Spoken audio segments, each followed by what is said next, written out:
today on the first day of the Youth Employment Forum, and with us is Azita Berar, who is the Director of Employment Policies Department. Hello and welcome to the forum. Hello. What are your first impressions from the forum so far?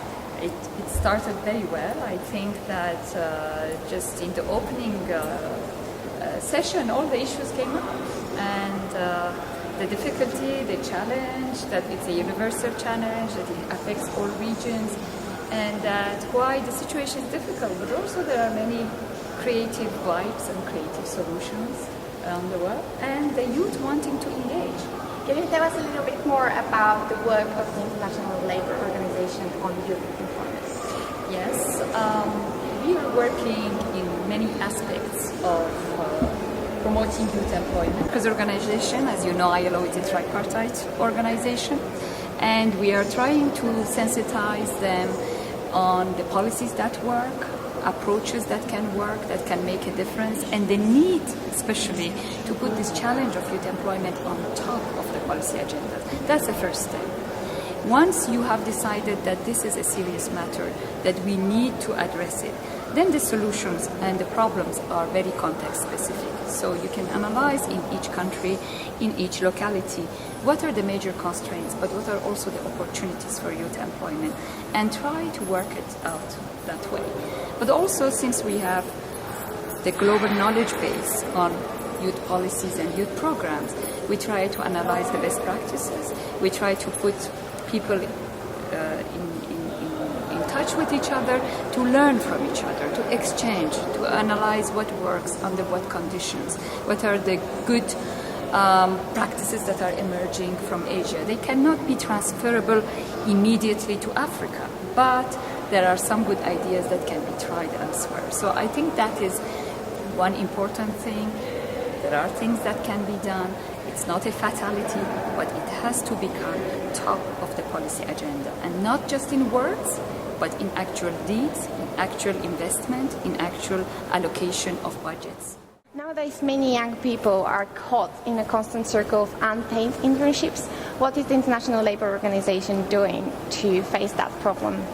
Look, one of the several traps that youth face when they are transiting from school to work is this, what we call the first job trap, in the sense that any employer wants to hire, that you have a first experience, but it's so difficult to this first experience.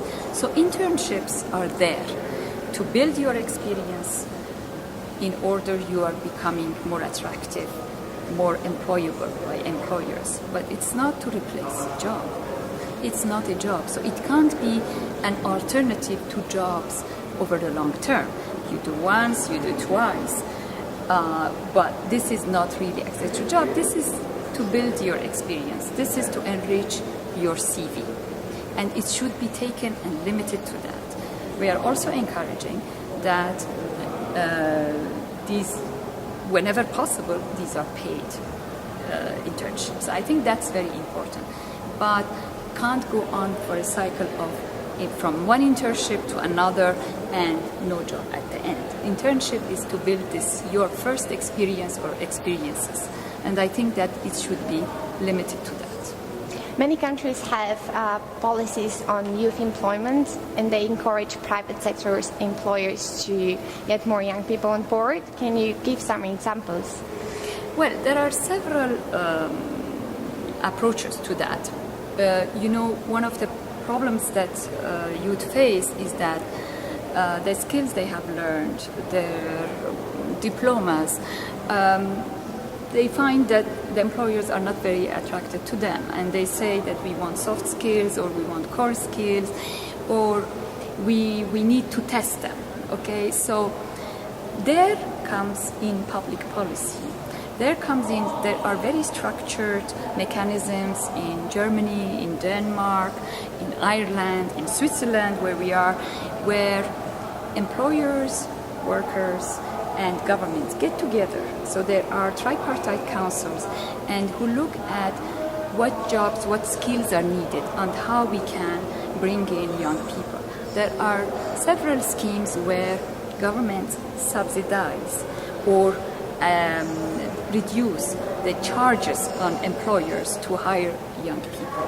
Again, if it is well managed, if it is well controlled, that limited period of subsidy can work, but those subsidies shouldn't be, we do not think that actually hiring youth at sub-wages, below the regular worker wages is a good policy, but we think that subsidizing part of the wages or part of the social security charges for employers, but to make a genuine effort to hire that worker with the guarantees that the right of the worker is not jeopardized in the process, and this doesn't go along and it is not limited only to internship period, it's a good scheme.